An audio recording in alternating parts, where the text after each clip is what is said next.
السلام علیکم سامعین، 9 رمضان المبارک اور 20 مارچ ہے۔ خبر کا عنوان ہے متحدہ عرب امارات میں اماموں اور مؤذنوں کے لیے بڑا اعلان۔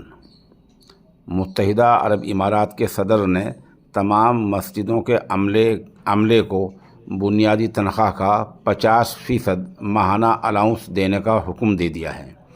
مطلب یہ ہے، مثال کے طور پر کسی کی تنخواہ ماہانہ 100 روپے ہے تو 50% 50 روپے اس میں اور اضافہ ہو جائے گا۔ ظاہر سی بات ہے، وہاں تنخواہ اعلیٰ ہے، معیاری ہیں، اسی حساب سے وہاں 50% الاؤنس از خود ان کی تنخواہوں میں جڑ جائے گا۔ خبر رساں ایجنسیوں کے مطابق وہاں کے صدر شیخ محمد بن زید نہان کی جانب سے یہ اعلان کیا گیا الاؤنس مساجد کے اماموں اور مؤذنوں کی ماہانہ تنخواہ میں شامل ہو جائے گا۔